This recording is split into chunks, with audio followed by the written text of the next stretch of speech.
안녕하세요. 법무사 호인사무소 김민수 법무사입니다.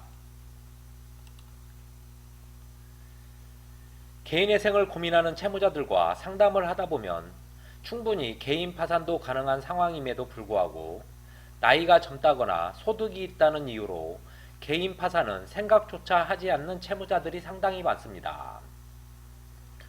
개인의 생제도는 파탄에 직면하였으나 장래에 안정적이고 정기적인 수입을 얻을 수 있는 개인 채무자를 구제하기 위한 제도로 채무자가 채무를 조정받아 법원이 허가한 변제 계획에 따라 3년 동안 채권자에게 분할 변제를 하고 남은 채무를 면책받을 수 있는 제도입니다. 한편 개인 파산 제도는 자신의 모든 재산으로도 채무를 변제할 수 없을 때 채무 정리를 위해 파산을 신청하고 파산 절차를 통해 변제되지 못한 채무를 면책받을 수 있는 제도입니다. 상황에 따라 다를 수 있지만 개인의 생은 생계비를 제외한 채무자의 소득으로 3년간 변제를 해야 하는 반면 개인 파산은 채무자의 재산으로 채무를 정리하고 남는 채무에 대해서는 면책을 받는다는 점에서 일반적으로 채무자가 변제하는 금액과 절차에 소요되는 기간 등을 따지면 개인 파산이 채무자들에게 더 유리한 경우가 많습니다. 젊고 건강하거나 소득이 있어도 개인 파산이 가능한 경우는 충분히 있습니다. 채무자 회생 및 파산에 관한 법률 제305조 제1항은 채무자가 파산을 신청할 수 있는 파산 원인으로 채무자가 지급할 수 없는 때라고 규정하여 이른바 지급 불능 상태를 파산 신청의 요건으로 보고 있습니다.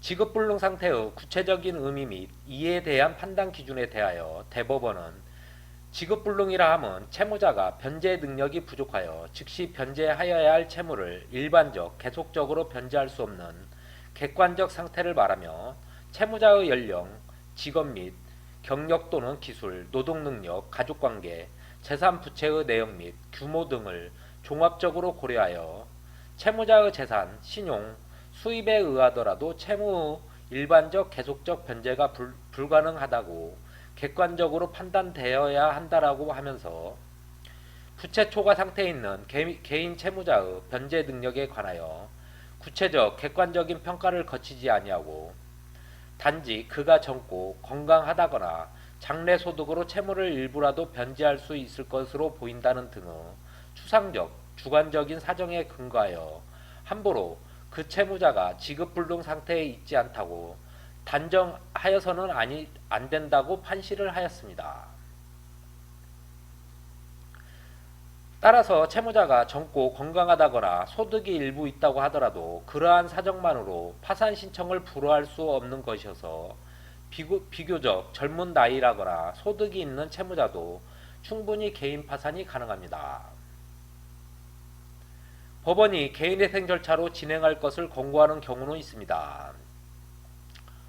물론 젊고 건강하거나 소득이 있는 채무자가 개인 파산 신청을 하는 경우 무조건 개인 파산 신청이 받아들여지는 것은 아니고 장래에 안정적이고 정기적인 수입을 얻을 수 있는 것으로 판단되어 개인회생 요건 역시 충족한 채무자들의 경우에는 법원에서 개인회생 절차로 전환하여 절차를 진행할 것을 권고하는 경우도 있습니다.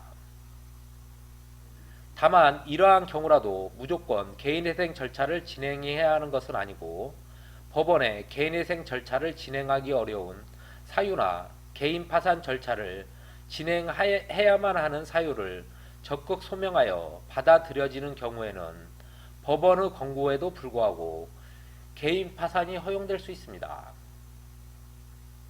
이처럼 나이가 젊다거나 소득이 있는 경우라도 개인 파산이 가능할 수 있고 채무자가 처한 상황에 따라 개인 파산이 더 유리한 경우가 많으므로 채무자들로서는 개인회생과 개인 파산 중 어떠한 절차를 진행하는 것이 나에게 유리할지 전문가와 잘 상의하여 재기의 발판을 마련하는 것이 좋을 것입니다. 지금까지 법무사 호인사무소 김민수 법무사였습니다. 감사합니다.